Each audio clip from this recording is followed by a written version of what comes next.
Oke.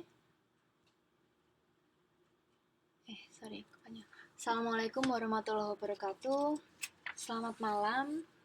Selamat malam teman-teman mahasiswa. Terima kasih atas kedatangannya yang tepat waktu ya. Sudah ada 3 gitu di jam 10. Jadi kita bisa mulai langsung. Nah, sebelumnya perkenalkan nama saya Nur Maike, bisa dipanggil Maike. Nah, pada kesempatan kali ini di tahun 2016 ya. Kalau misalnya tahun akademiknya UT 2016.2, ini saya diminta untuk kebetulan dapat rezeki untuk menyampaikan tentang mata kuliah riset operasi. Nah, di sini kita akan menggunakan referensi yang sama dari dulu mungkin, tapi bedanya mungkin bedanya di edisinya. Saat ini kita udah menggunakan buku yang edisi kedua. Masih sama, yaitu buku riset operasi yang merupakan buku materi pokok UT, karangan Bapak Pangestu Subagio. Kalau di online-nya saya cek masih belum update, jadi misalnya mau pakai bukunya saja ya. Di online-nya masih belum update. Untuk penilaian dari saya, seperti juga yang disyaratkan oleh akademik UT, penilaiannya nanti akan terdiri dari 3 nilai. Bisa 2 tugas, 1 kuis, atau kombinasinya bisa macam-macam. Yang penting pasti nanti akan ada 3 nilai tugas yang harus dikumpulkan ke akademik dan 1 nilai kehadiran. Jadi nanti kalau bisa, misalnya mau izin atau apa, tapi at least nanti absen dulu nggak apa-apa, akan saya tetap catat. Soalnya kalau misalnya ada perlu, nanti misalnya ikut belajar dari videonya juga masih bisa.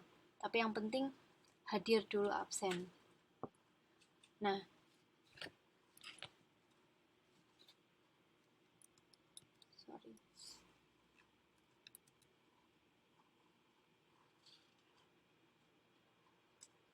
tunggu. Oh, sepertinya ada yang enggak ding. Maaf, ada slide yang enggak kelihatan. Saya ulangi lagi. Nah, di sini materinya. Di modul yang jadi acuan kita untuk materi riset operasi ini terdiri dari 9 materi atau 9 modul. Di mana nanti 9 modul ini akan kita sampaikan dalam 8 kali pertemuan. Jadi akan ada 2 modul yang disampaikan dalam 1 kali pertemuan. Nah, di sini nanti kita akan belajar tentang yang pertama tentang pendahuluan untuk menjelaskan tentang apa itu riset operasi. Lalu kita akan masuk belajar tentang probabilitas dan kurva normal.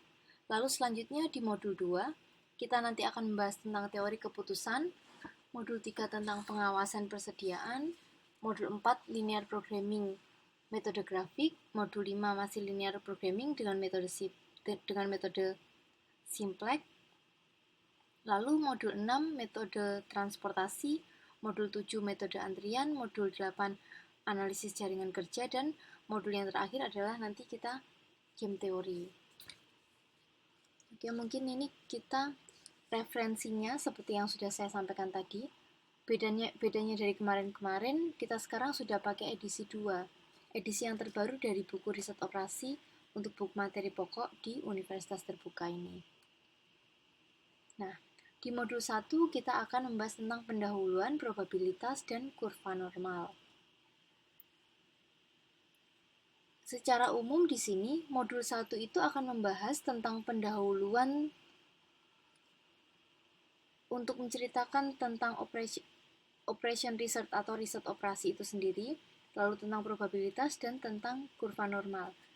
Mohon maaf, ini ada typo, itu bukan kurva tapi kurva. Nah, di sini di modul 1 akan terbagi menjadi 3 kegiatan belajar. 1, yang pendahuluan itu tadi, cerita tentang riset operasi. Lalu yang kegiatan belajar 2, probabilitas. Kegiatan belajar 3, kurva normal. Nah, sebelumnya dikarenakan ini saya biar enak nanti rekamannya, biar nggak kecil slide-nya, saya pakai pakai tampilan layar ya. Jadi kalau misalnya nanti ada pertanyaan, silahkan ditulis aja di chattingnya. Nanti pas kita udah selesai materi, kita bahas lagi pertanyaannya satu-satu.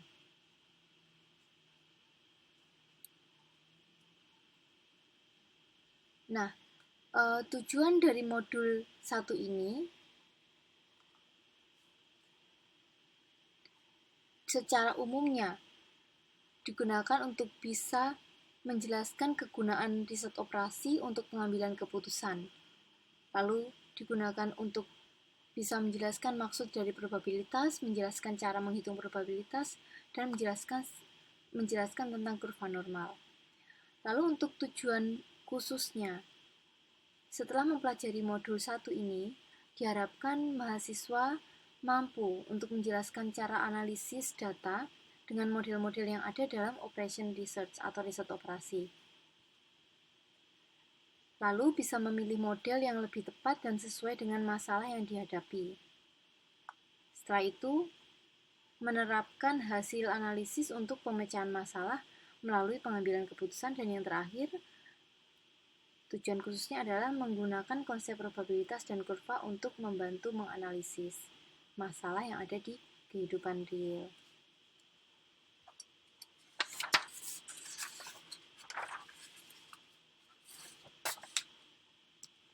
Oke, kita udah masuk pendahuluan. Ini adalah sejarah tentang riset operasi.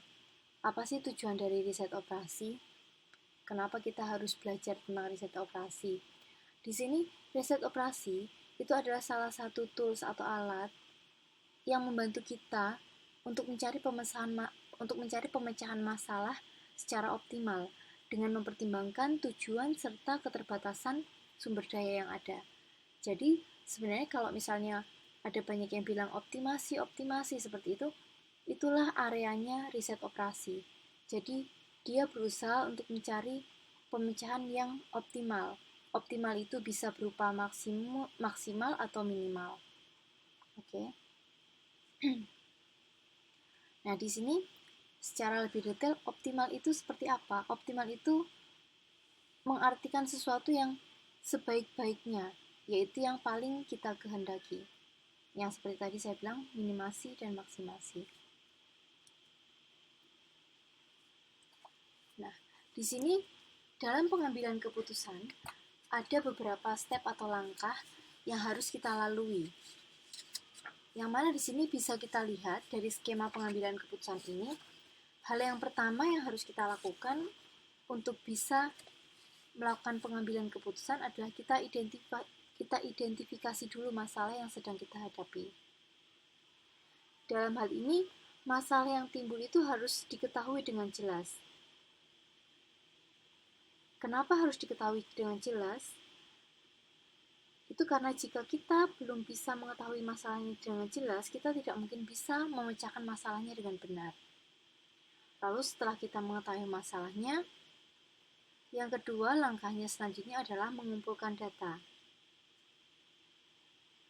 Kita membutuhkan data karena sekarang itu kalau misalnya kita mau bilang kalau kita tuh mau bilang sesuatu atau membuktikan sesuatu, nggak bisa hanya dengan ucapan yang tanpa adanya bukti. Nah, untuk itulah kita butuh yang namanya data. Kalau kita bilang cukup pun juga kita nggak bisa hanya bilang cukup, tapi kita harus lihat seberapa sih ukuran cukup itu, misalnya begitu. Untuk itu kita butuh yang namanya data. Setelah kita dapat datanya, kita analisis datanya itu.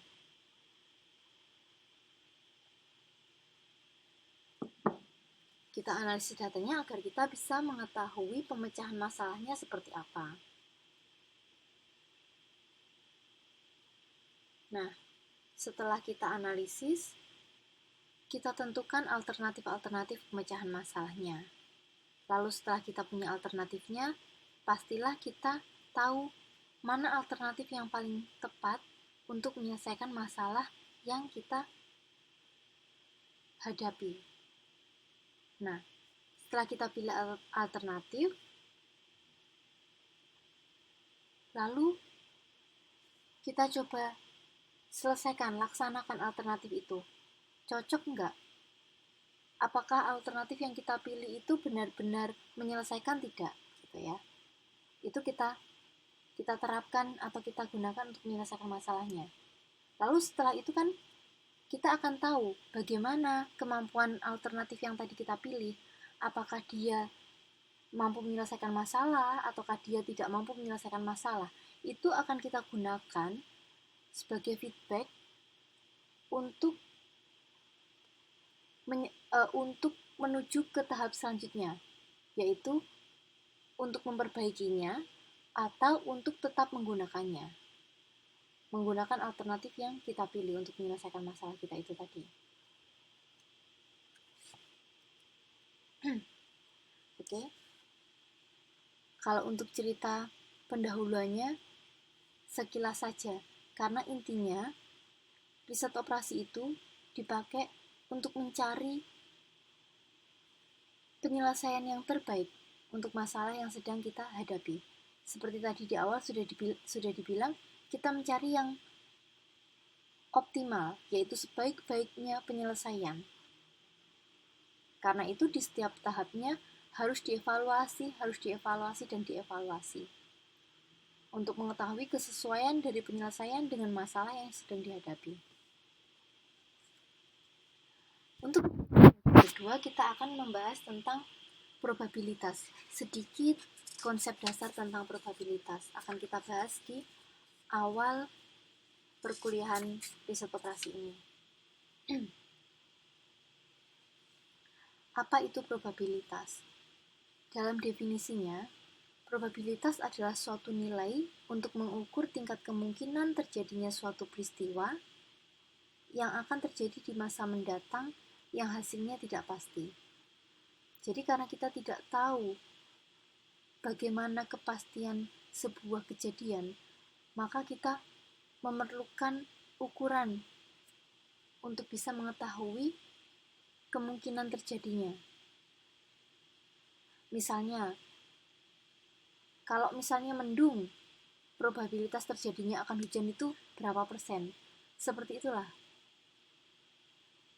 Seperti itu kegunaan probabilitas. Jadinya nanti kita bisa siap-siap. Oh, ini awannya gelap banget nih. Berarti probabilitasnya mau hujan 90%. Oke, kita bawa payung. Atau kalau misalnya awannya gelap, tapi kayaknya dia malu-malu. Artinya kayak iya enggak, iya hujan enggak, gitu. Kalau kayak gitu mungkin karena ada pengalaman, ada peristiwa yang sudah terjadi sebelumnya, kita bisa memperkirakan itu nanti akan terjadi hujan atau enggak, gitu. Dan itu akan membantu kita untuk bisa menghadapi masalah yang kita sedang hadapi itu. Maksudnya untuk menyelesaikan masalah yang sedang kita hadapi. Di sini probabilitas itu dinyatakan antara 0 sampai 1. Yang mana kita cara menuliskan sebuah probabilitas terjadinya suatu kejadian adalah seperti ini ya. P dalam kurung A ini adalah simbol untuk menunjukkan probabilitas terjadinya kejadian A. Nah, pada saat PA itu sama dengan 1, maka kejadian A itu pasti akan terjadi. Pada saat PA sama dengan 0, maka kejadian A itu tidak akan mungkin terjadi. Nah, kalau PA itu punya nilai di antara 0 sampai 1, nah di situ akan ada pengertian bahwa probabilitas terjadinya A, misalnya di sini PA sama dengan 0,99, maka probabilitas terjadinya kejadian A itu adalah 99%, probabilitas tidak terjadinya kejadian A itu adalah 1%. Jadi yang namanya probabilitas itu ada kemungkinan dia terjadi, ada kemungkinan dia tidak terjadi. Gitu ya.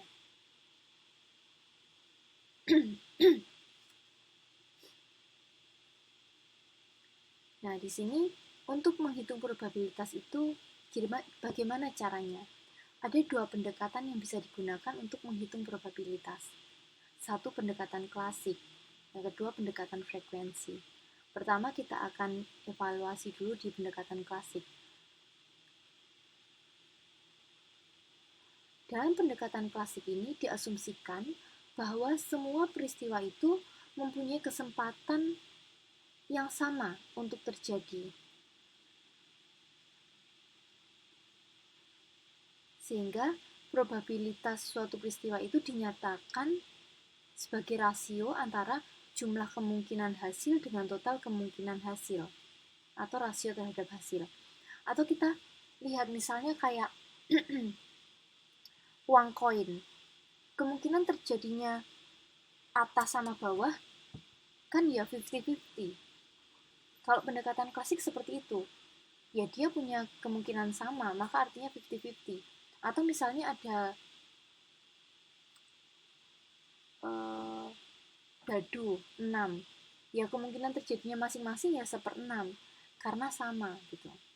Itu pendekatan klasik.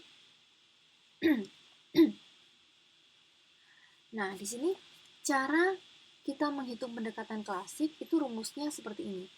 Probabilitas suatu peristiwa itu sama dengan jumlah kemungkinan hasil. N hasil dari peristiwa itu dibagi jumlah total kemungkinan hasil. Ya. Misalnya seperti ini. Ada 4 contoh di sini. Percobaannya yang kita lakukan misalnya melempar uang koin tadi.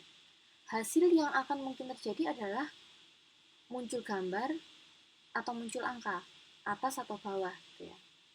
Jumlah hasilnya ada berapa? Ada 2.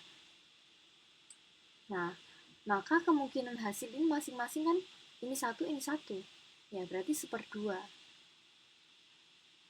Kalau contoh kedua, kegiatan perdagangan saham. Ada menjual saham, membeli saham. Nggak ada sewa saham ya. Nah, itu kejadian ini hasilnya masing-masing 1. Jumlah total kemungkinan yang terjadi untuk kegiatan perdagangan saham ada 2. Maka untuk masing-masing hasilnya ini probabilitasnya itu setengah. Perubahan harga ada juga 2 hasilnya. Lalu untuk yang ketiga, yang mahasiswa belajar, itu ada, ini di sini ada 3. Ada hasil yang lulus memuaskan, lulus sangat memuaskan, lalu lulus terpuji. Itu ada 3. Ini contoh ya, contoh saja. Bisa dibikin juga lulus tidak lulus, gitu juga bisa. Nah, karena di sini 3 hasilnya, maka probabilitas masing-masing kejadian adalah 1/3. Seperti inilah pendekatan klasik. Jadi seolah-olah dia tidak melihat kalau ada kemungkinan salah satu dari hasil itu tuh punya probabilitas yang lebih gitu. Nah, maka dari itu kekurangan yang seperti itu diselesaikan oleh pendekatan frekuensi. Di sini berbeda dengan pendekatan klasik.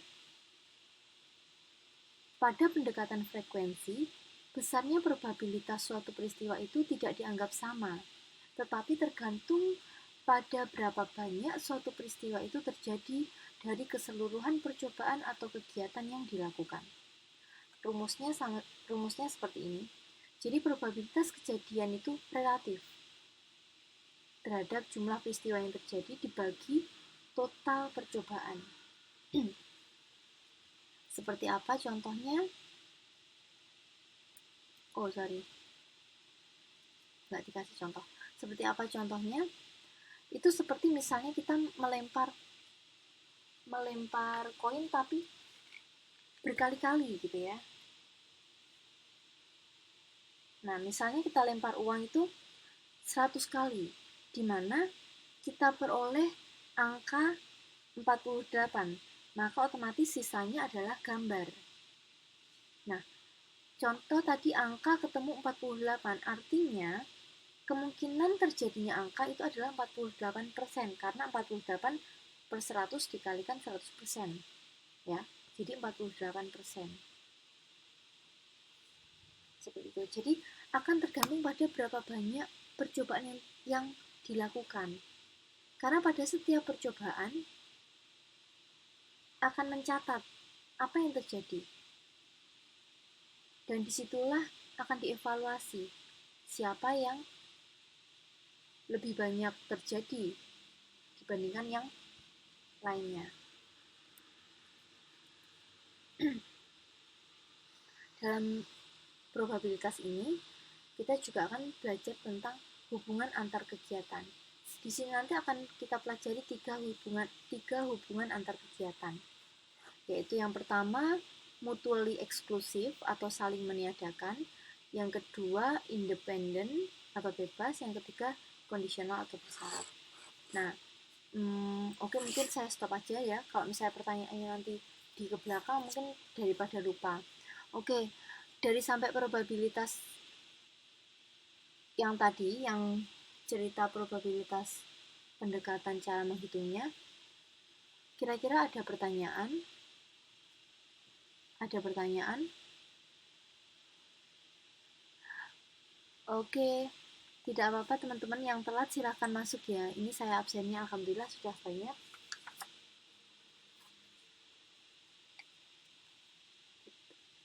Ada, ini Arpa ini Mas atau Mbak ya? Belum ada pertanyaan. Oke. Ini ada Mbak Arpa, mungkin ya. Mbak atau Mas ini. Mbak Dewi sudah. Mas Yohanes. Mbak Arpa, ya benar Mbak Arpa, alhamdulillah. Ada Mas Yohanes sama Mbak Yuli. Mbak Yuli tadi hampir ketutup. Mbak Yuli. Mbak Yulin ini namanya memang Yulin 7727 ya? Ini memang aslinya siapa ya? Soalnya kalau absen ini nggak bisa, jangan pakai nama nickname, pakai nama asli karena nanti ini masuk absensi. Oke, Sri Yuliani.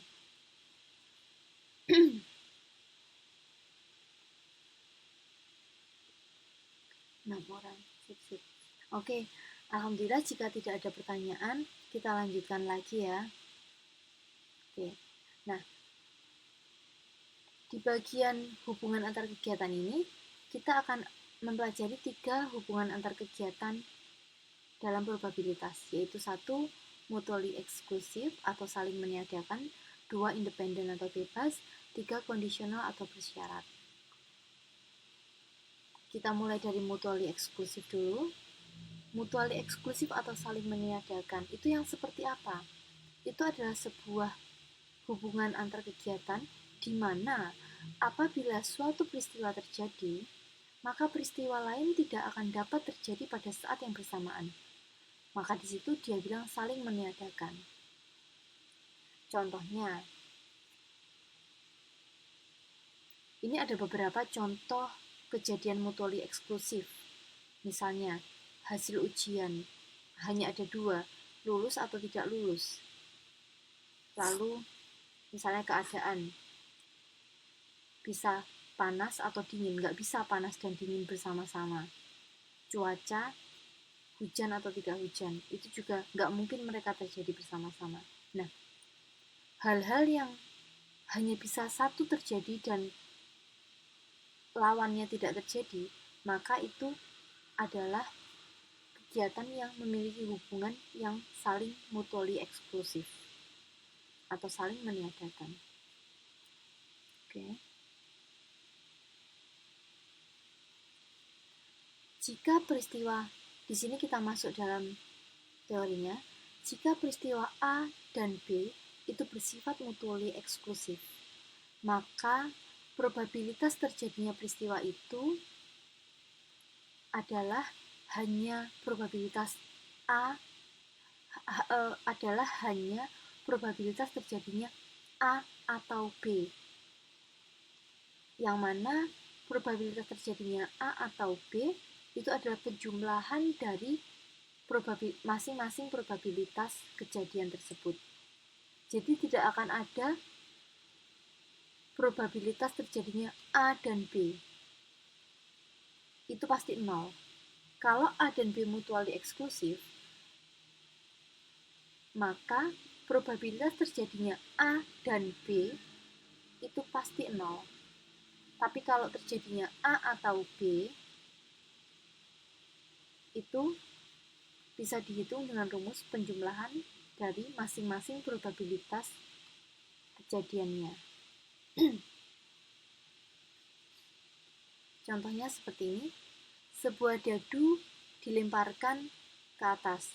Peristiwa-peristiwanya adalah A. Peristiwa mata dadu yang 2 muncul. Peristiwa B. Mata dadu lebih dari 4 muncul. Mata dadu lebih dari 4 itu 5 dan 6. Di sini tentukan probabilitas dari kejadian terjadinya muncul 2 serta muncul 5 dan 6. Kalau probabilitas terjadinya muncul mata dadu 2 kan hanya 1 per 6. Kalau kejadian B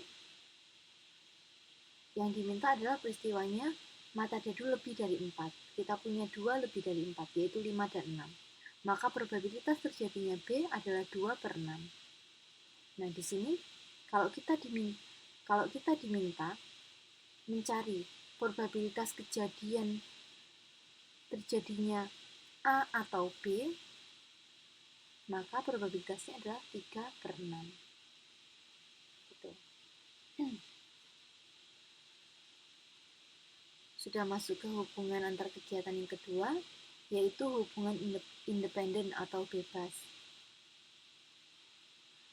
Hubungan independen atau bebas ini digunakan apabila ingin menghitung probabilitas suatu kejadian tertentu tanpa harus menghalangi peristiwa lain terjadi. Jadi, bebas, mau misalnya peristiwa A terjadi, B tidak terjadi, nggak apa-apa. Peristiwa A terjadi, B juga terjadi, tidak apa-apa. Jadi di sini dibilang bebas itu adalah terjadinya peristiwa tidak akan mempengaruhi terjadi atau tidaknya peristiwa yang lain. Jadi artinya mereka bisa sama-sama terjadi, bisa tidak sama-sama terjadi.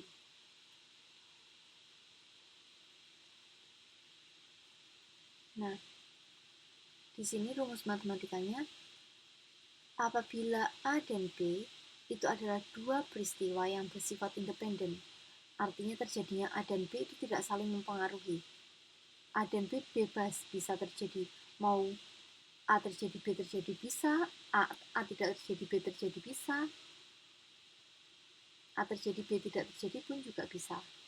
Maka probabilitas bahwa keduanya akan terjadi secara bersama-sama atau terjadinya A dan B itu dirumuskan seperti ini. Oh, tadi nanti sini dulu. Kita bilang kondisi dan, kalau dalam matematikanya kita tulis dia irisan. Irisan ini menunjukkan bahwa terjadinya A dan B. Kalau yang seperti di mutually eksklusif, ini union. Union ini menunjukkan bahasanya adalah atau. Jadi probabilitas A atau B atau A union B itu atau. Kalau atau kita bilang seperti ini. U, kalau dan kita tulis seperti ini ya, irisan. Kalau dan itu adalah suatu irisan, kalau atau itu adalah union. Oke. Masih pada hubungan independen suatu kegiatan. Di sini contohnya misalnya dari 100 barang yang diperiksa itu terdapat 30 barang rusak. Yang ditanyakan berapa probabilitasnya? Dalam 3 kali pengambilan itu terdapat barang yang rusak. Nah, di sini kan ada dua kejadian, barang rusak dan barang tidak rusak.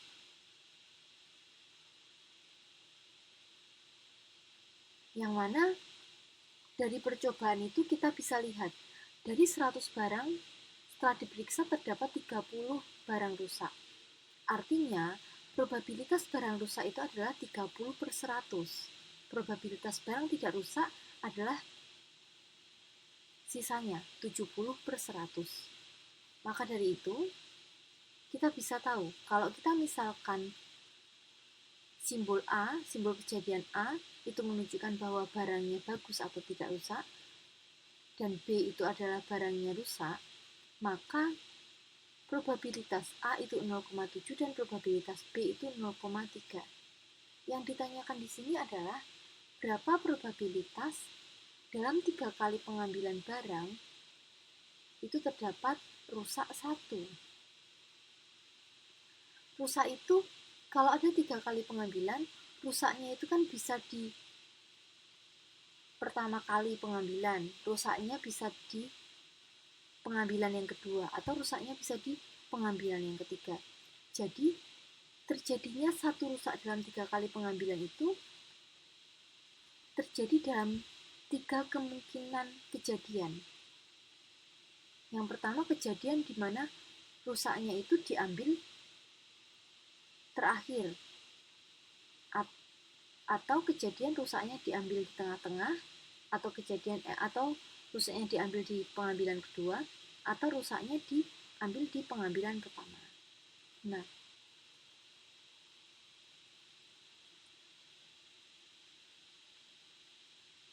kalau rusak atau tidak rusak itu kan mereka tidak saling mempengaruhi, mau yang diambil rusak atau tidak rusak tidak masalah. Jadi di sini probabilitas sebuah kejadian, apakah itu rusaknya diambil di pengambilan pertama, kedua, atau ketiga, itu adalah kejadian di mana kejadian itu adalah kejadian terjadinya kejadian terjadinya kondisi bagus dan kondisi rusak dan juga kondisi bagus lagi. Jadi sebentar, bagaimana ya bilangnya?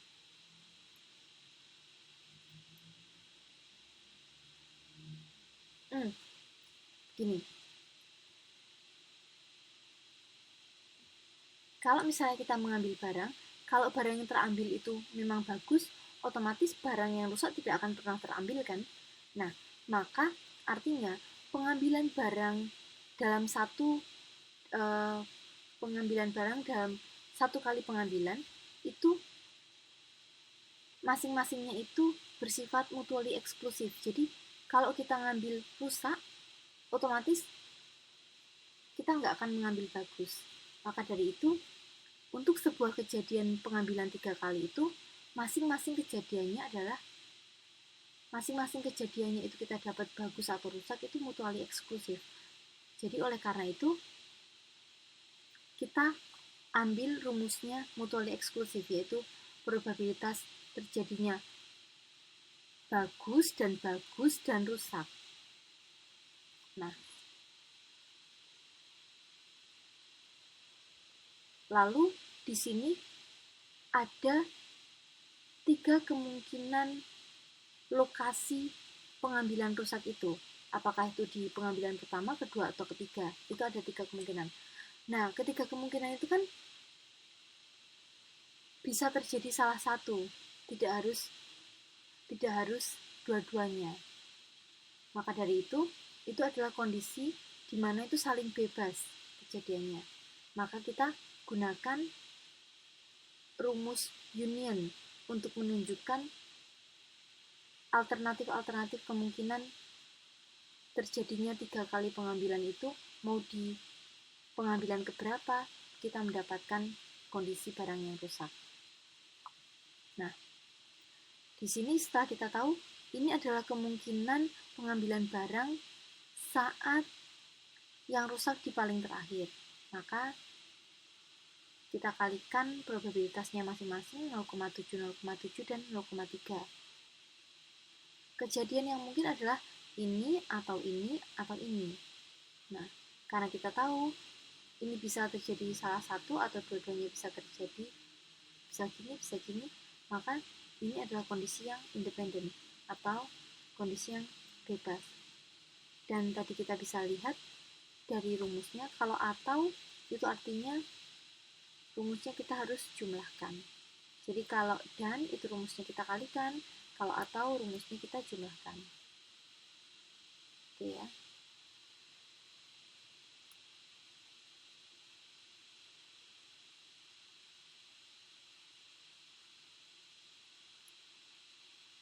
Sebentar. Sorry tadi kebalik. Kalau yang irisan itu adalah yang bebas. Kalau yang union itu adalah yang mutually eksklusif. Jadi dari tiga kondisi ini hanya akan ada salah satu yang terjadi. Dan untuk mutually eksklusif rumusnya adalah penjumlahan. Oke, kita sudah dapat. Nah, lalu kalau dalam pengambilan itu yang bisa terjadi kan bebas, mau kita ambil rusak atau mau kita ambil tidak rusak. Sorry, tadi harusnya seperti itu, kebalik saya. Oke, saya tanya dulu deh, bagaimana? Apakah tadi sedikit membingungkan? Mungkin iya. Oke ya, semoga walaupun membingungkan tetap bisa paham.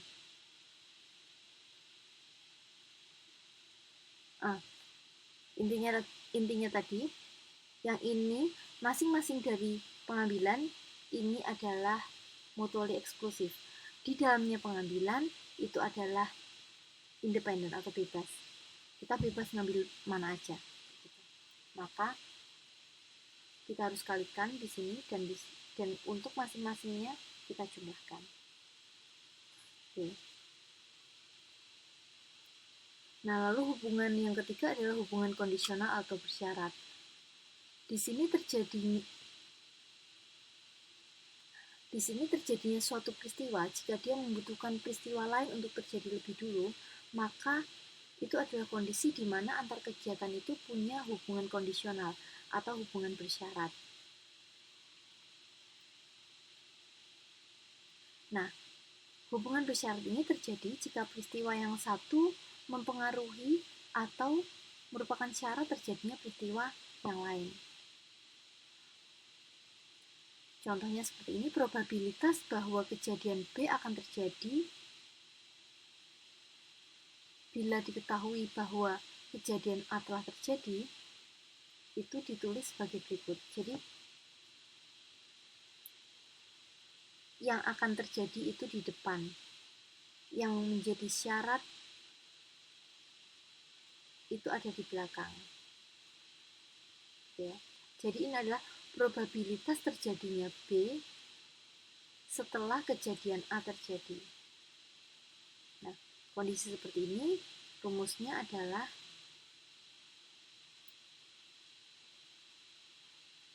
seperti ini. Jadi probabilitas bahwa A dan B akan terjadi, A dan B seperti tadi kita tahu, dan yang merupakan punyanya independen, simbolnya adalah irisan. Jadi probabilitas A dan B terjadi itu adalah terjadinya probabilitas A dikalikan terjadinya probabilitas B setelah A terjadi. Karena probabilitas B itu terjadinya hanya boleh setelah A terjadi, maka kalau terjadinya probabilitas A, ya udah PA saja karena dia tidak membutuhkan syarat. Tapi kalau kejadian B, karena kejadian B itu membutuhkan A terjadi dulu, maka probabilitasnya B ini adalah probabilitas B per A atau probabilitas terjadinya B dengan syarat A sudah terjadi terlebih dahulu.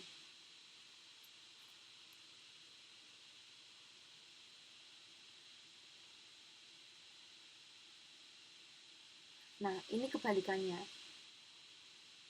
Kalau tadi kan A terjadi dahulu, setelah itu B. Lah kalau misalnya kita mau bilang bahwa A terjadi setelah B, maka kita balik saja.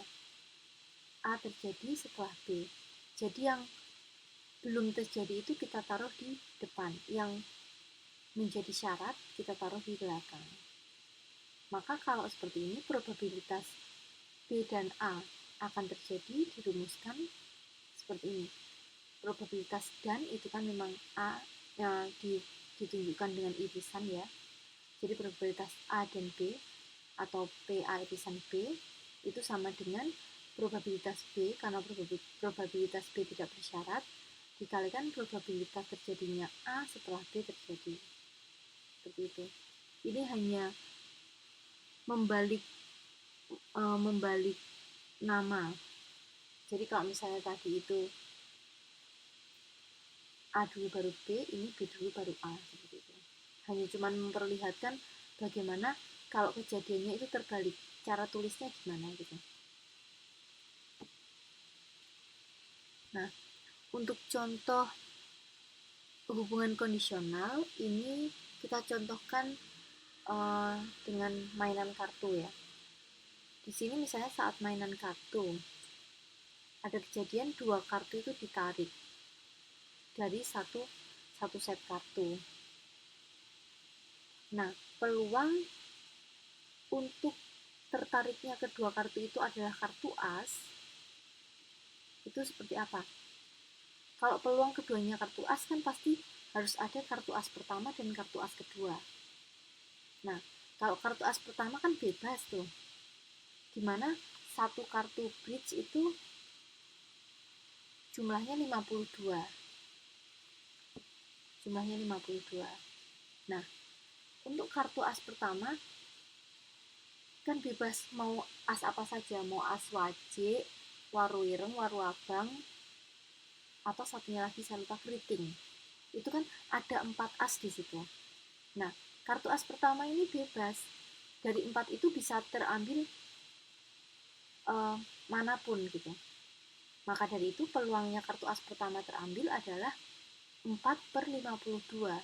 Karena ada 4 kartu as yang mungkin bisa terambil.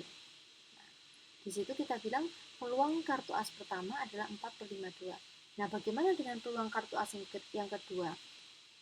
Karena tadi udah terambil 1, otomatis jumlah kartu bridge-nya kan berkurang. Dari 52 jadi 51. Dan kartu asnya pun juga berkurang.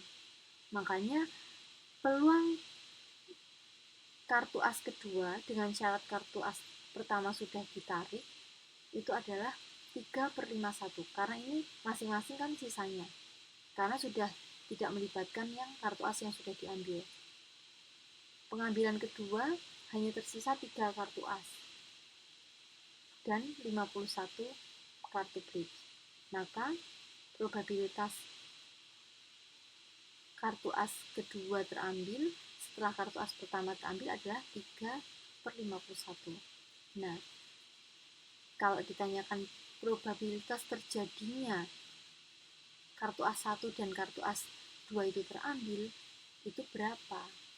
Itu maka kita hitung probabilitas terjadinya kartu as 1 dan atau irisan kartu as 2 adalah probabilitas kartu A1, karena kartu A1 bebas maka dia istilahnya penuh ya gitu probabilitasnya, dikalikan probabilitas kartu A2 yang terambil setelah kartu A1 terambil. Ini tadi sudah kita hitung masing-masingnya, dan probabilitas kartu A1 adalah 4/52, kartu A2 setelah kartu A1 terambil adalah 3/51.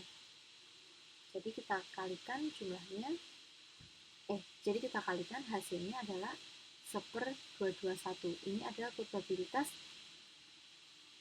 terjadinya atau terambilnya kartu A1 dan kartu A2 secara berturut-turut itu. Selanjutnya, distribusi probabilitas. Kenapa kita membutuhkan distribusi? Kita butuh distribusi untuk kita bisa melihat perilaku dari data atau kejadian yang sedang kita amati. Nah, di sini kita punya contoh.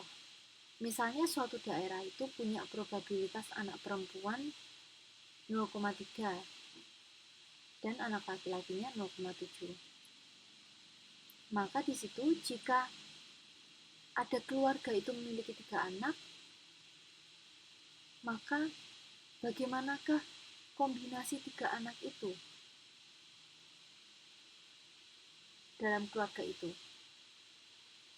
Seperti apa kombinasinya, seperti apa distribusinya? Pertama yang harus kita data atau yang harus kita daftar adalah alternatif atau kombinasi dari ketiga anak itu. 3 anak itu kan bisa laki-laki semua, bisa perempuannya 1, bisa perempuannya 2. Namun tidak hanya berapa jumlah laki-laki dan perempuan, termasuk juga urutan, karena ada anak pertama, anak kedua, anak ketiga. Nah, dari situ kita bisa lihat kondisi kasus ini.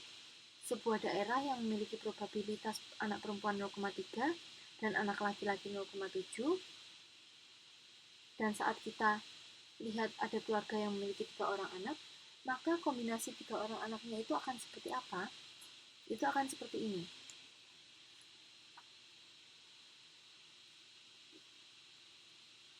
Jadi akan ada 8 kombinasi.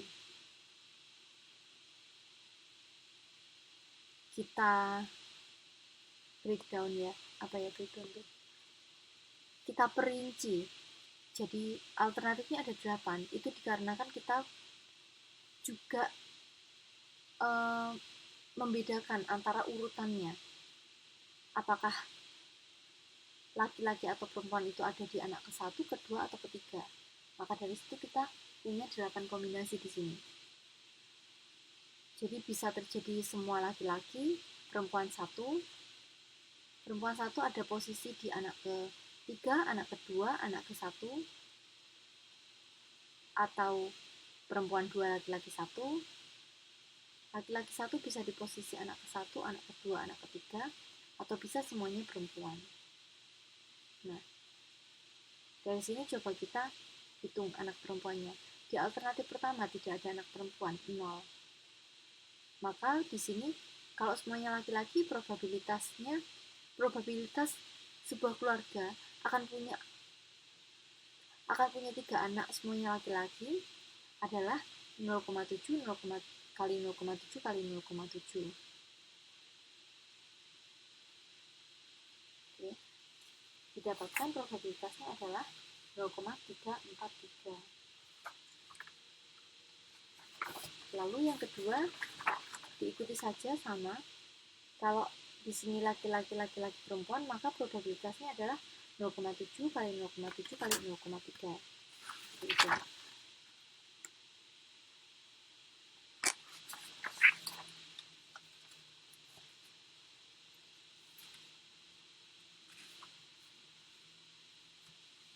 Nah, dari sini kita harus lihat bahwa jumlah semua probabilitas ini harus 1. Nah, selain itu di sini kalau misalnya kita mau distribusikan, kita harus klasifikasikan masing-masing datanya itu. Misal 1, data kelas pertama yaitu dengan anak perempuannya tidak ada. Lalu yang kelas kedua dengan anak perempuan sama dengan 1. Jadi probabilitas anak perempuan tidak ada anak perempuan dalam keluarga dengan 3 anak itu adalah 0,343. Lalu probabilitas ada 1 anak perempuan dari sebuah keluarga dengan 3 anak itu dijumlahkan semua ini. 1, 2, 3 dijumlahkan. Kalau total untuk anak perempuan berjumlah 1, maka total probabilitasnya adalah 0,147 ditambah 0,147 ditambah 0,147. Oke. Lalu di sini kalau anak perempuannya 2, maka total probabilitasnya sama, ini dijumlahkan semua. Lalu kalau anak perempuannya anaknya tiga-tiganya perempuan, maka probabilitasnya adalah ini. Selanjutnya kita coba catat. Nah, catat dari hasil data yang kita evaluasi tadi. Kita sudah klasifikasikan data yang kita amati menjadi kriteria-kriteria yang ditentukan dengan berapakah jumlah anak perempuan. Di situ kita mendapatkan 4 kriteria atau 4 kelas. 1, anak perempuan yang jumlahnya yang tidak ada anak perempuannya. 2, yang jumlahnya 1, 3 yang jumlahnya 2, dan kelas keempat, anak perempuan yang jumlahnya 3. Dan masing-masing probabilitasnya seperti tadi yang saya bilang, kalau cuma ada satu alternatif kejadian, ya sudah langsung ambil aja probabilitasnya. Tapi kalau ada lebih dari satu alternatif kejadian untuk kriteria tertentu, maka jumlahkan semua probabilitasnya. Jadi untuk anak perempuan 1 jumlahnya seperti ini. Nah, dari sini kita bisa petakan ke grafiknya, ke histogramnya. Di histogramnya itu seperti ini. Ini kelas 1 tidak tanpa anak perempuan, kelas 2 anak perempuan 1, kelas 3 anak perempuan 2, dan kelas 4 anak perempuan semua.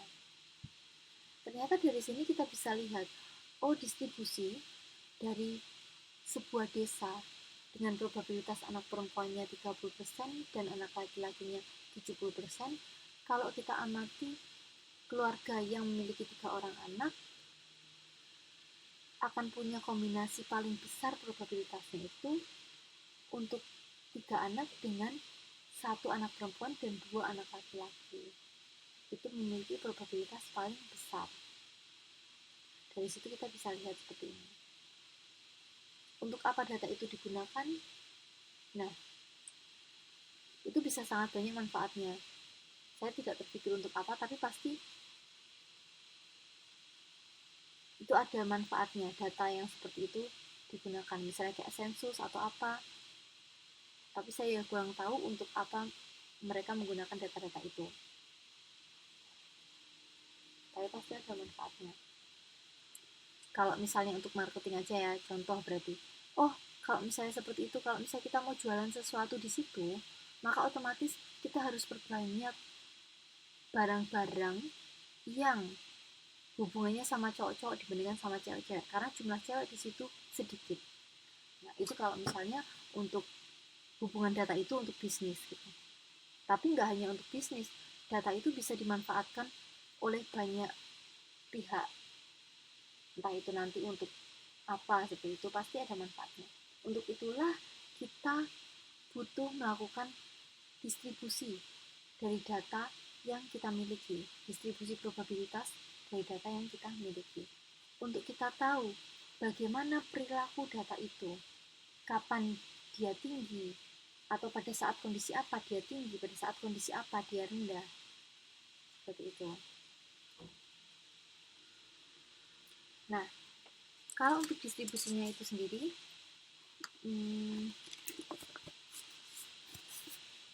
ada beberapa distribusi yang akan kita pelajari di sini nanti. Pertama adalah distribusi binomial. Di sini distribusi binomial punya rumus seperti ini ya. Distribusi binomial itu melihat sebuah probabilitas kejadian yang akan terjadi terhadap total percobaan.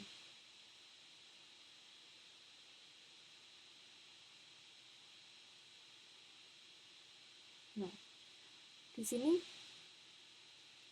kita ingin melihat probabilitas sebuah kejadian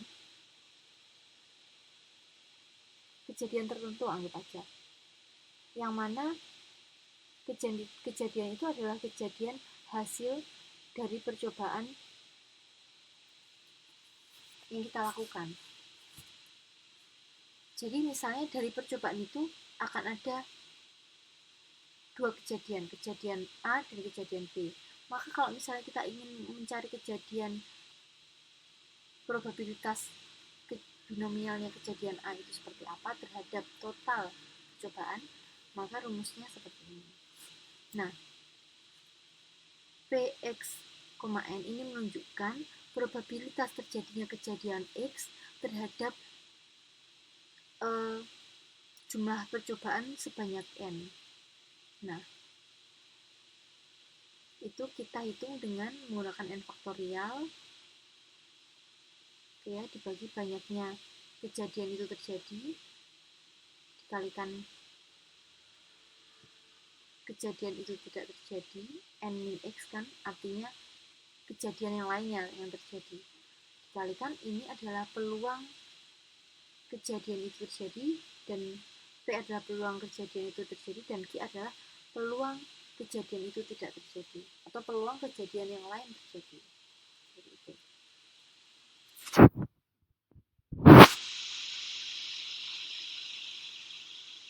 Nah, seperti contoh yang tadi, kita kan punya contoh daerah dengan probabilitas cewek dan cowok. Nah, untuk bisa menghitung probabilitas setiap alternatifnya, setiap alternatif ataupun setiap kelas-kelasnya, kita bisa menggunakan distribusi binomial ini. Misalnya tadi kan ada 4 kelas, atau kita lihat dari alternatifnya saja, ada 8 alternatif. Kalau misalnya kita pengen melihat berapakah probabilitasnya masing-masing alternatif itu bisa terjadi, maka kita bisa hitung menggunakan distribusi binomial. Atau mungkin ini kita lihat contoh yang lain. Di sini kita masih ikut data yang tadi, data yang tentang probabilitas cowok dan cewek. Nah, kalau kita penerapannya distribusi binomial ini dari contoh kasus yang sedang kita pelajari, itu adalah saat kita diminta untuk mencari probabilitas sebuah keluarga yang tidak memiliki anak wanita. Itu kita bisa cari dengan menggunakan rumus distribusi binomial itu tadi. Jadi, keluarga yang tidak memiliki anak wanita, berarti kan yang kita cari adalah X-nya sama dengan 0, X-nya sama dengan 0, tidak punya anak wanita. Lalu di situ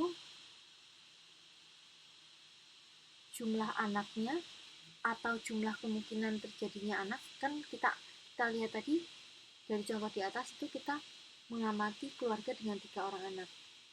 3 orang anak, kita ingin tahu probabilitas dari yang tidak memiliki anak wanita.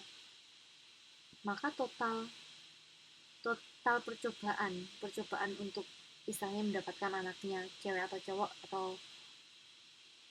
laki atau perempuan itu ya, itu ada 3. Karena yang kita amati adalah 3 orang anak. Jadi jumlah total percobaannya itu ada 3. Kita ingin melihat saat tidak ada wanitanya, di mana probabilitas terjadinya probabilitas wanita, atau kan P itu kan probabilitas kemungkinan terjadinya X, ya kan? Dimana X itu adalah kondisi tidak memiliki anak wanita, maka disitu probabilitasnya adalah 0,3, dan sisanya adalah probabilitas memiliki anak laki-laki adalah 1 dikurangi 0,3 itu, jadinya 0,7. Nah, dari sini kita hitung, berarti probabilitas sebuah keluarga tidak memiliki anak wanita itu berapa? Kita hitung dengan rumus distribusi binomial ya. Rumusnya seperti tadi, kita masukin aja P03, probabilitas tidak ada anak perempuan dari 3 anak. Nah, probabilitas terjadinya anak perempuan berapa? 0,3. Ini kan probabilitas yang kita cari, anak perempuan. Atau probabilitas kejadian yang kita amati. Nah, sisanya di sini adalah probabilitas kejadian yang tidak kita amati atau gagalnya kejadian yang sedang kita amati. Kita hitung, kita dapatkan nilainya 0,343. Kita lihat tadi di daftar tabel yang sudah masuk kelas ya. Jumlah anak perempuan 0, probabilitasnya berapa? 0,343. Sama kan di sini? 0,343. Nah, kalau di sini kita hitung dengan menggunakan rumus binomial. Jadi dari data tadi itu akhirnya bisa didekati dengan menggunakan rumus distribusi binomial. Nah, kalau yang data ini itu kan istilahnya kita cara apa ya? Bisa dibilang kayak cara bodoh-bodohan ya. Kita data semua kemungkinan, lalu kita hitung masing-masingnya. Itu yang kita kerjakan di pertama itu tadi. Lalu ternyata kalau misalnya kita amati, kita bisa menggunakan formulasi yang kita namakan itu adalah formulasi distribusi binomial. Dimana kalau kita udah punya rumus ini, kan kita tinggal mencari 4 data ini. Data banyaknya percobaan, data banyaknya hasil yang mau kita amati, lalu data peluangnya dari hasil yang mau kita amati, lalu peluang gagalnya hasil yang kita amati terjadi. Kita cukup untuk mencari 4 data ini, di mana data ini biasanya sudah diketahui dan kita tinggal hitung. Tapi kalau tadi yang di sini kita kan harus 1, kita mendata semua alternatifnya. 2, kita hitung masing-masing probabilitas alternatif. Nah, kalau dari segi waktu, kalau misalnya kita melakukan cara yang awal ini, itu pasti lebih lama daripada kita langsung masukin rumus ke distribusi binomial. Nah, tapi ya jangan salah, distribusi binomial itu ya terjadi karena adanya percobaan tadi, karena adanya dari awal itu pelan-pelan seperti ini atau satu-satu seperti ini, akhirnya didapatkan distribusi binomial yang sudah jadi rumus gitu.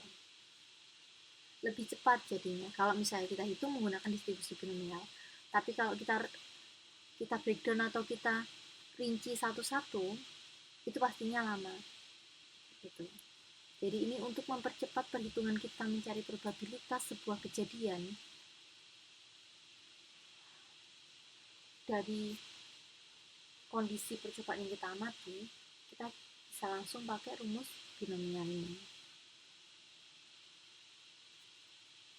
Lalu kita juga pelajari min dan standar deviasi dari probabilitas.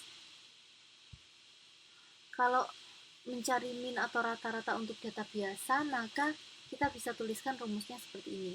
Mu adalah frekuensi terjadinya X dibagi N atau total jumlah percobaan.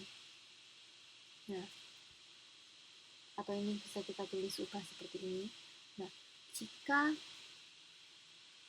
frekuensi terjadinya I dibagi N, itu kita ganti dengan probabilitas terjadinya I, maka rumus min dari data biasa itu akan menjadi rumus min untuk probabilitas yang biasanya kita sebut expected value. Jadi kita tidak lagi menulisnya sebagai mu, tapi kita menulisnya sebagai expected value. Yang mana expected value adalah jumlah terjadinya jumlah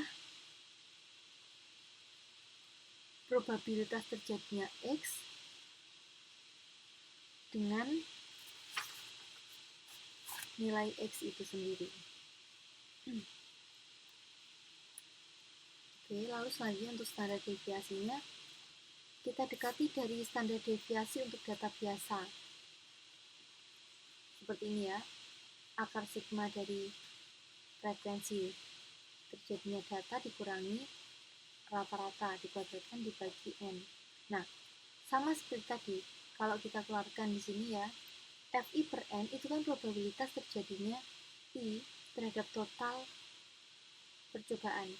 Nah, kalau Fi per N ini kita ganti dengan Pi, maka rumus standar deviasi untuk data biasa itu akan menjadi rumus standar deviasi untuk probabilitas.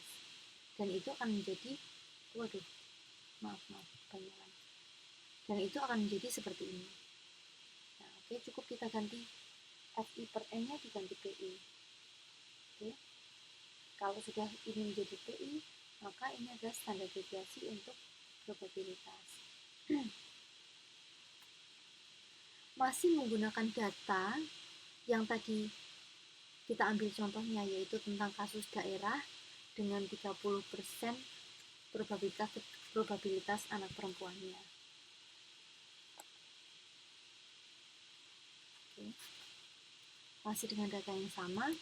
Nah, tadi kan kita punya 4 kelas yang kita tentukan berdasarkan jumlah anak perempuannya. Nah, di sini nilai X-nya itu adalah nilai jumlah anak perempuannya. Saat jumlah anak perempuannya 0 atau tidak ada anak perempuan dari 3 anak dalam suatu keluarga, atau 1 anak perempuan dari 3 bersaudara dalam satu keluarga, atau 2 anak perempuan atau 3 anak perempuan. Nah, 2 kolom ini, kolom XI sama PI, ini adalah kolom yang sudah kita dapatkan dari awal tadi. Coba ya, saya balik. Nah, ini. Dari sinilah kita dapatkan itu tadi. Jadi di sini kita mau mempelajari urutannya, alurnya itu seperti apa sih gitu. Kenapa harus kita pelajari ini, kenapa kita harus pelajari itu. Itu urutannya seperti ini. Gitu ya. Nah, di sini. Lalu habis itu, kalau kita kalikan PI sama XI, itu hasilnya seperti ini. Ini PI kali XI.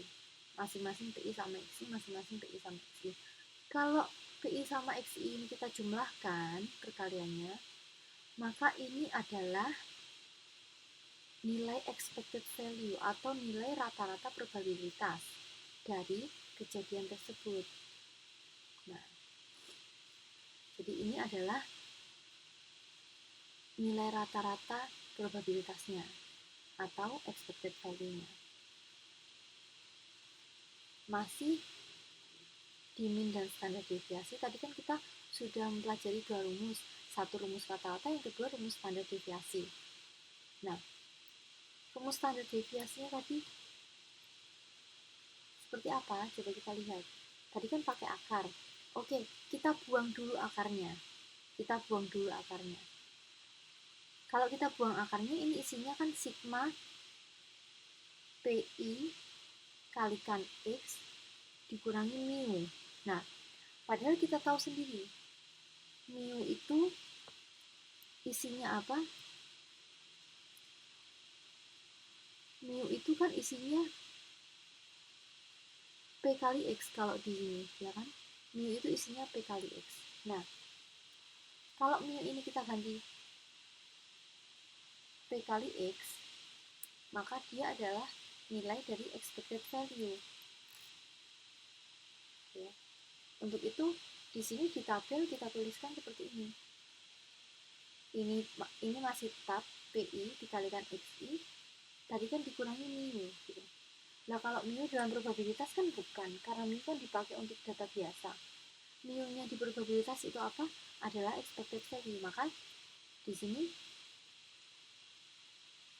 kita ganti simbolnya ya, biar nanti tidak membingungkan. Kita ganti simbolnya jadi expected value dikuadratkan. Nah, cara ngitungnya masih sama.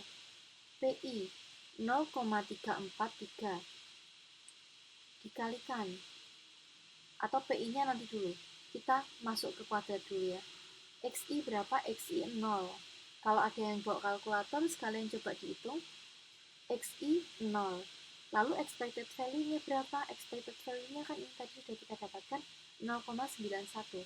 Jadi 0 dikurangi 0,91 berapa? Minus 0,91. Dikuadratkan jadi positif. Terus dikalikan ke PI. Nah, makanya di sini jadi positif. Ini adalah perkalian dari 0,91 kuadrat dikalikan 0,343. Oke ya. Ini saya rubah, saya hitung sendiri. Yang dari buku nilainya saya nggak tahu kenapa begitu. Jadinya saya pakai nilai yang udah saya hitung sendiri ini. Walaupun berbedanya dikit, tapi tetap saja itu nggak sama. Walaupun bedanya koma sih ya. Oke. Nah, mean dan standar deviasi untuk apa? Ini nanti kita akan membahas tentang kurva normal.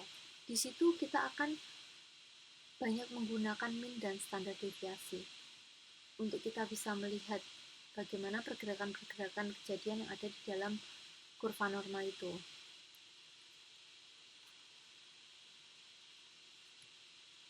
Nah, oke. Selanjutnya, tadi habis distribusi probabilitas. Kita masuk ke distribusi binomial. Menjadi lebih cepat. Distribusi probabilitas kan awalannya sebelum kita menemukan adanya distribusi binomial. Yang kita coba satu persatu gitu.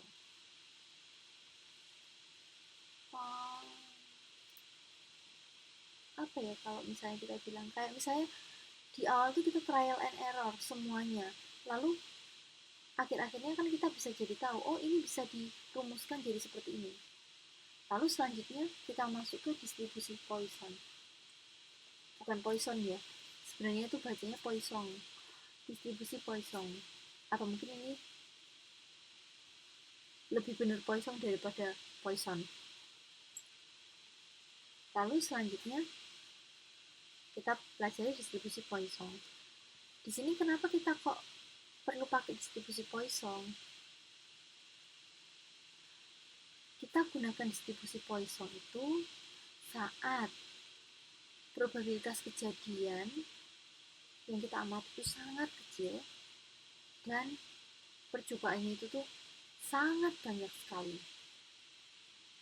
Yang mungkin itu nggak bisa terhandle oleh distribusi binomial.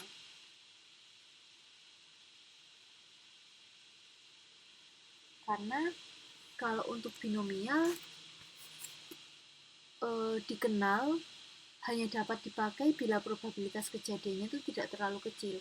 Nah, tapi kan kita tidak bisa paksakan sebuah kondisi itu probabilitasnya tidak kecil kan. Nah, jadinya untuk mengatasi kondisi yang mana percobaannya banyak tapi probabilitas kejadian yang mau kita amati itu sangat kecil, maka kita gunakan distribusi Poisson untuk mencari probabilitas kejadiannya itu. Oke, rumusnya distribusi Poisson adalah seperti ini. Px, kita mencari kita mencari probabilitas terjadinya kejadian X. Oke, nah di sini ada mu. Apa itu mu? Mu itu adalah hasil perkalian dari banyaknya percobaan dikalikan peluang kejadian. Jadi mu ini isinya adalah N kali P. Kita nanti tidak akan dapatkan mu di cerita soalnya gitu ya, di cerita kasusnya. Nanti akan dikasihkan N sama P. Mu itu nanti kita cari dari N sama P. Karena yang memang kita cari karena yang memang kita dapatkan dari sebuah kejadian, dari sebuah percobaan kan pasti berapa banyaknya percobaan, berapa probabilitas kejadiannya kan pasti itu. Nah, dari situ kita bisa cari mu-nya. Nah, rumusnya Poisson seperti ini ya. E itu adalah bilangan Napierian, nilainya 2,71828. Oke, kita lanjut.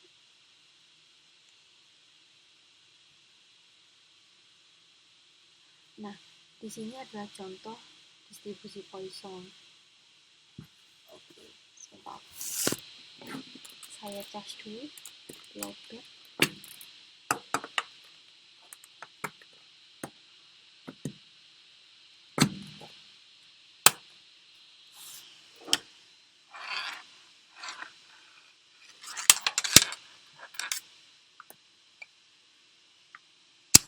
Oke. Contohnya di sini dalam suatu kecamatan terdapat 5.000 orang penduduk dewasa. Probabilitas penduduk yang memiliki bibit penyakit malaria itu adalah 0,01. Bisa kita lihat. Ini memang kondisi yang mana Poisson itu dibutuhkan. Jumlah populasi atau jumlah yang kita amati 5.000. Tapi jumlah yang sedang kita ingin amati probabilitasnya adalah 0,01. Begitu jauh ya perbedaannya, sangat-sangat signifikan antara 5.000 dengan 0,01. Nah, disinilah Poisson itu bermain. Nah, dari sini pertanyaannya, misalnya ya gitu ya, berapa probabilitas 4 orang penduduk di kecamatan tersebut memiliki bibit penyakit malaria?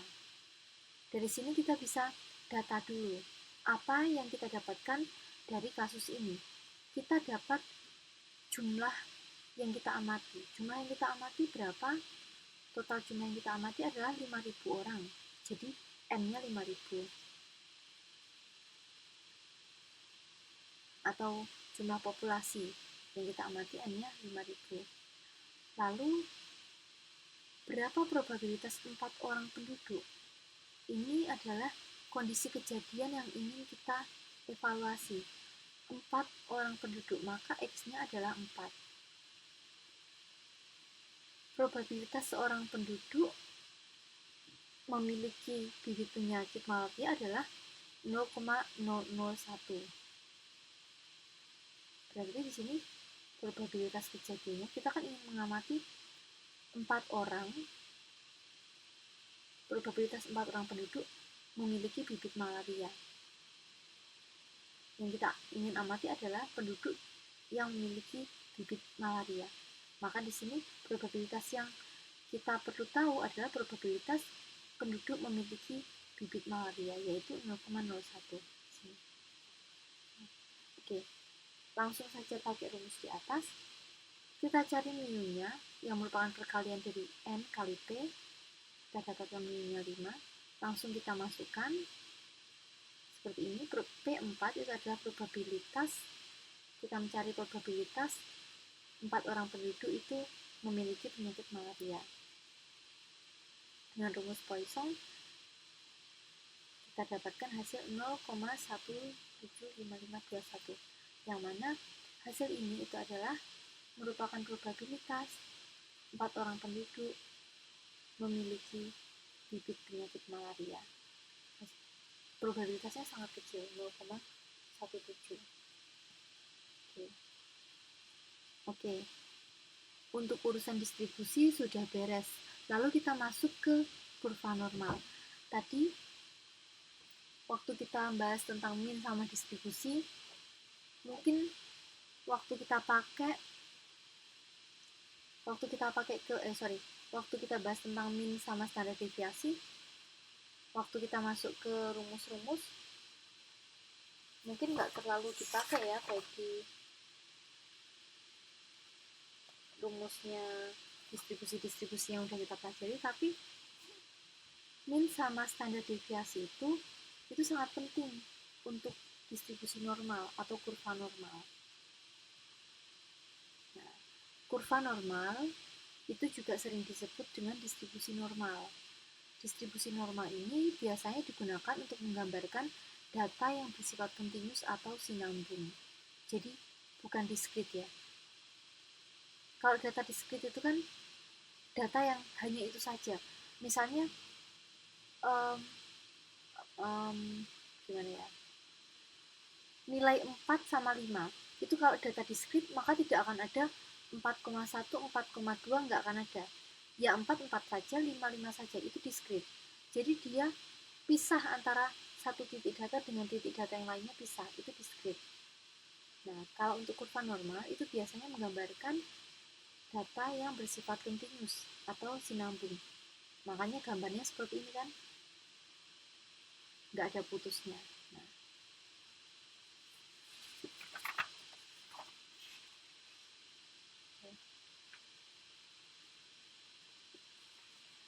di sini kurva atau distribusi yang mau kita pelajari saat ini adalah distribusi normal, yang mana dia simetris antara sisi kiri dan sisi kanannya, simetris.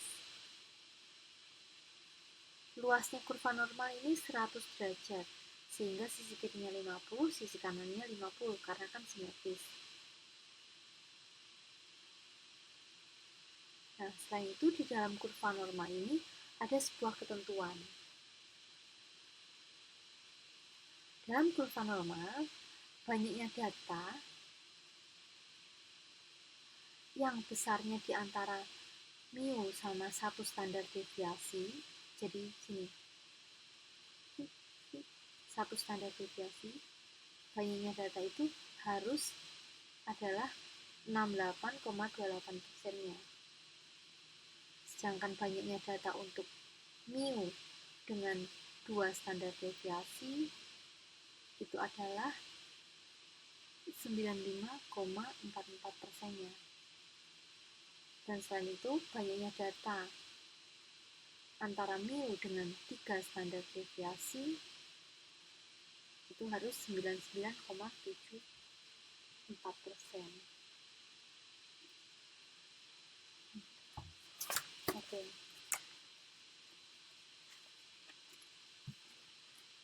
Selanjutnya, persamaan kurva normal seperti itu. Seperti itu gambarnya seperti apa? Persamaan ini adalah persamaan yang membuat grafik kurva normal ini. Nah, jadi persamaan yang kayak gunung ini itu persamaannya seperti ini. Tahu akar 2pi kalikan E pangkat min setengah dikalikan X min mu per tau dikuadratkan. Ini adalah rumus standar persamaan kurva normal yang gambarnya seperti ini. Nah, kalau misalnya ada 2 titik di dalam kurva normal itu, titik A sama B. Kalau kita ingin mencari luas bangun di bawah kurva normal antara titik A sama titik B, yang kita lakukan adalah mengintegralkan persamaan kurva normal tadi terhadap batas A dan B. Itu nanti kita akan mendapatkan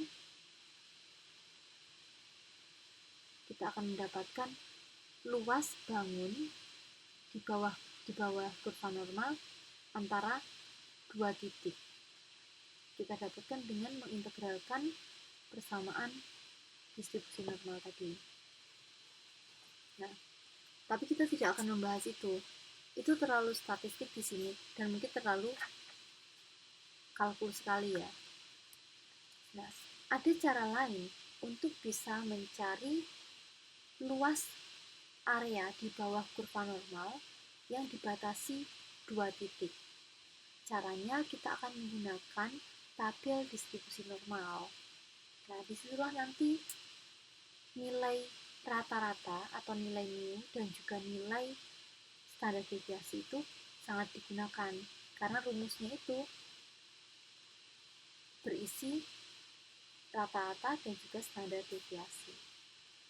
Nah, di sini penggunaan tabel untuk mencari luas kurva normal. Nah, rumusnya untuk mencari luas kurva dari batas rata-rata ke titik tertentu, itu bisa kita cari dengan rumus ini, rumus nilai Z ini. Z ini adalah nilai X, nilai tertentu itu, dikurangi nilai rata-rata dibagi standar deviasi. Nah, nilai Z ini nanti dalam tabel distribusi normal akan menunjukkan berapakah luasan probabilitas yang ada di sini. Yang kita tahu, luas dari satu kurva normal adalah 100%. Maka dari itu, kalau kita ingin mencari area ini tuh berapa persennya dari 100%, itu bisa kita gunakan tabel distribusi normal. Saya kurang tahu, pas saya cari-cari di buku kok nggak ada ya. Nah, ini mungkin saya jadinya browsing tabel distribusi normal seperti ini. Di sini kita punya 3 macam tabel distribusi normal ya. Ada tabel yang menunjukkan sisi kiri, ada tabel yang menunjukkan sisi kanan, sisi kiri, terus sisi total, lalu ada tabel yang menunjukkan sisi separuh seperti ini. Jadi macam tabel itu ada 3. Tapi sebenarnya kita cuma pilih salah satu aja untuk melihat, itu nggak masalah.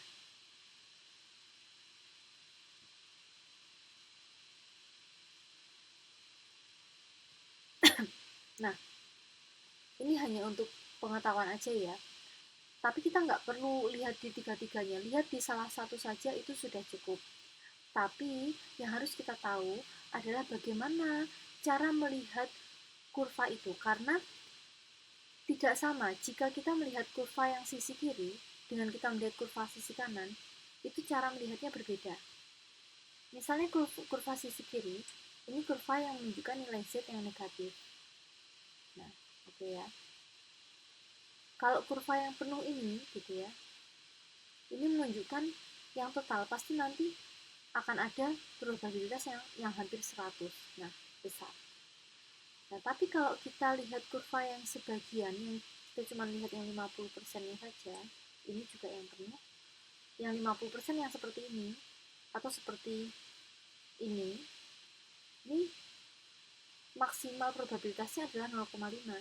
Nggak akan ada 100 di sini. 0,5. Oke. Nah, jadinya dari situ yang harus kita amati. Kita nanti cukup pilih salah satu aja, jadi biar nggak bingung. Dan saat memilih salah satunya harus tahu bagaimana cara membacanya. Nanti kita akan belajar cara membacanya kurvanya bagaimana. Nah, tapi kepencet ya. Jadi sampai dari sini. Lalu setelah kita tahu nilai Z-nya, misalnya ya, maka bagaimana cara kita melihat di kurvanya? Cara melihat di tabelnya. Kalau kita lihat yang seperti ini, maka tabel yang kita lihat kan tabel yang ini, kayak gitu ya. Nah, oke. Kita coba lihat di contoh kasusnya. Contoh kasusnya nih, misal suatu perusahaan memiliki omset rata-rata 115 dengan standar deviasinya 15. Maka yang ditanyakan, berapakah luas antara rata-rata omset ini sampai dengan omset penjualan 125 ini. Kita hitung saja. Kita sudah tahu mu-nya, rata-ratanya 115. Selain itu kita tahu nilai titik yang mau kita cari, jumlah luasannya itu berapa? X-nya 125. Dengan standar deviasi sudah diketahui juga 15. Maka kita masukkan saja langsung ke rumus Z. Rumus Z kan X min mu per standar deviasi. Kita dapatkan 0,33. 0,33 ini masih nilai Z-nya ya, belum probabilitasnya. Nah, terus kita akan coba cari di dalam tabel. Kita kesini saja. 0,33. 0,3 di sini. Berarti belakangnya yang 0,03 adalah di sini. Oke. Berapa ini? Ini 0,1293. Inilah luasnya. Adalah sekian persen. 0, atau ini kalau dikatakan 100%, 12,93%. Atau di sini 0,1293. Saat nilai Z-nya 0,33. Nah, dari situ kita bisa lihat bahwa luas area di bawah sini itu adalah 0,1293. Jadi total luas areanya adalah 1, ya. 100% 1, ya. Atau 12,93%-nya. Gitu. Oke. Untuk melihat kurva normalnya ini, teman-teman, bagaimana? Ya, kita pakai satu aja. Yang kurva normal yang ini, ya.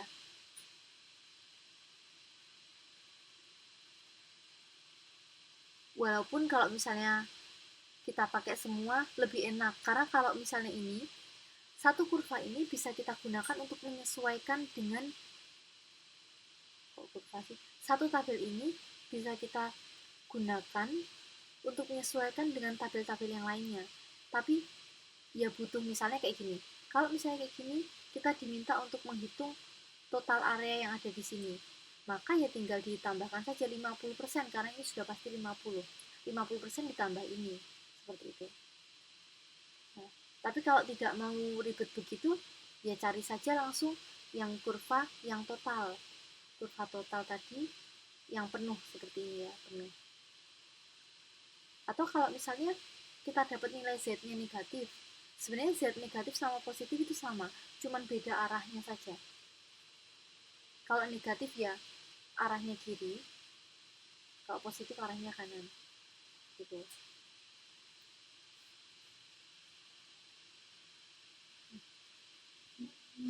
Nah, oke.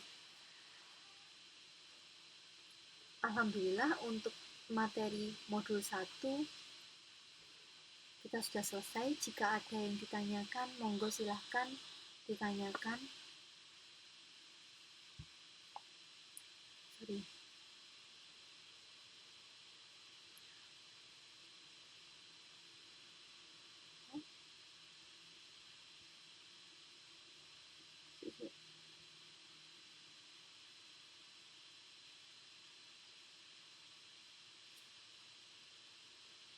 Oh, standar deviasi di tabel tadi tidak dihitung, itu sudah diketahui. Jadi kalau yang di awal, ini standar deviasi yang mana? Yang di kurva normal atau yang di awal? Yang di awal, ya. Kalau yang di kurva normal itu kan sudah diketahui. Tapi kalau yang di awal itu istilahnya ya kita belajar tentang cara menghitung mu atau cara menghitung rata-rata probabilitas sama standar deviasi probabilitas. Tabel 1-3, oke.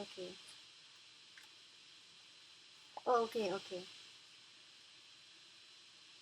Ya, oke, saya sudah nemu. Oke, kita buka slide lagi ya, Mbak.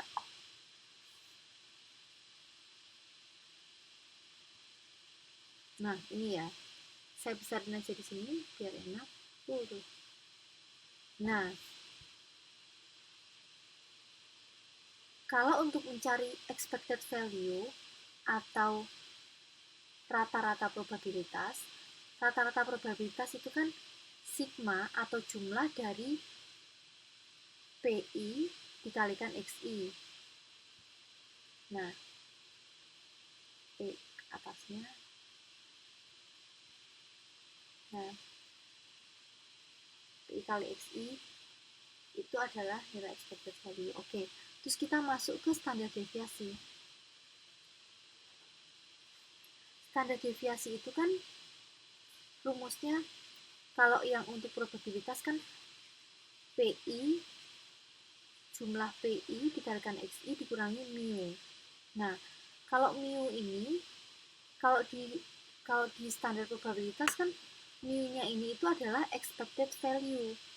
Karena itu, kita ganti saja simbolnya biar nanti kita tidak bingung. Kalau mu itu adalah rata-rata untuk data standar. Tapi kalau misalnya untuk mencari rata-rata probabilitas itu kan dia jadinya expected value. Maka dari itu rumusnya kita ganti jadi seperti ini. Ini itu komponennya ya. Ini itu belum standar deviasi tapi masih komponennya. Komponen paling dalam sebelum nanti kita jumlahkan itu kan seperti ini. P I X I kalau di sana kalau di awalnya tadi kan dikurangi mu. Nah, karena kita sedang membicarakan tentang probabilitas atau standar deviasi probabilitas dan juga membicarakan tentang rata-rata probabilitas, maka mu-nya itu kita ubah jadi expected value. Jadi kita rubah simbolnya jadi seperti ini. Nah, setelah kita jumlahkan semua, ini kan kita dapat hasilnya. Ini belum standar deviasi. Karena kan standar deviasi masih harus diakar. Nah, diakar dari penjumlahan PI kali XI min tadi expected value ya. Expected value dikuadratkan. Nah,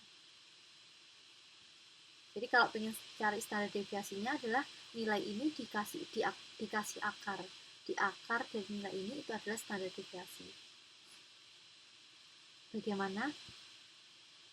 Ya Allah, bentar. Bagaimana Mbak Dwi? Apakah kira-kira sudah sedikit sedikit membantu biar lebih paham? Oke, alhamdulillah. Oke, sama saya mau pesen, mohon maaf, besok kan kita minggu TTM ya. Kebetulan saya lihat kelasnya teman-teman itu yang terakhir kan kosong. Nah, karena saya kebetulan TTM kedua tidak bisa hadir, maka besok pas TTM itu saya langsung isi 2 materi ya. Jadi TTM kedua itu nanti saya kosong. Saya ganti di TTM pertama itu langsung ketemu 2 kali pertemuan. Jadi jadi jam pertama sama jam terakhir itu nanti saya yang isi ya. 2 materi jadi besok nanti pas hari Minggu. Bagaimana teman-teman? Nggak ada acara kan setelah kelas kedua? Gimana? Bersedia tidak kalau misalnya besok jam ketiganya yang kosong itu saya isi? Kalau misal tidak bersedia, maka mungkin saya nggak bisa hadir di TTM kedua. Oke, alhamdulillah. Kalau bersedia berarti nanti kita besok kelasnya 2 kali ya untuk hari Minggu. Oke, 2 kali dan nanti kita bahas tentang modul 2 sama modul 3. Oke. Teori keputusan sama pengawasan persediaan.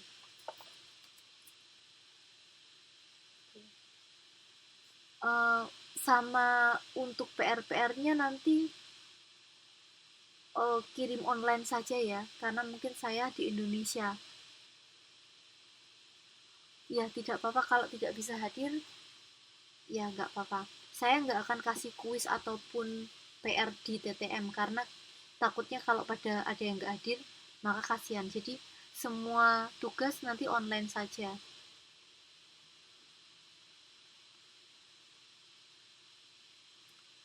Oke. Wah, senangnya Mbak Nurul besok mudik. Ini sudah ada tambah 1 ya Mbak Nurul ya, belum tak tulis ya. Mbak Nurul Komariah.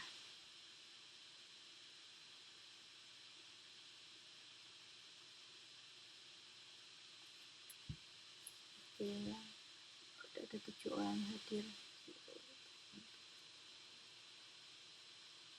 Oke. Oke, untuk materi pertama, pendahuluan dan juga probabilitas. Sekian. Misalnya pas nanti dibaca-baca ada pertanyaan, besok pas kita TTM bisa ditanyakan lagi. Mungkin pas di awal tadi saya agak membingungkan pas lagi membicarakan tentang mutually eksklusif. secara tadi saya lupa yang irisan itu yang buat yang mana, yang union buat yang mana. Mohon maaf ya sebelumnya. Oke, misalnya tidak ada pertanyaan lagi, oke, maka kita bisa akhiri kuliahnya. Sekian, alhamdulillah sebelum jam 12 biar teman-teman bisa istirahat cepat gitu ya. Saya pamit dulu, sampai ketemu di kuliah tatap muka besok minggu. Assalamualaikum warahmatullahi wabarakatuh.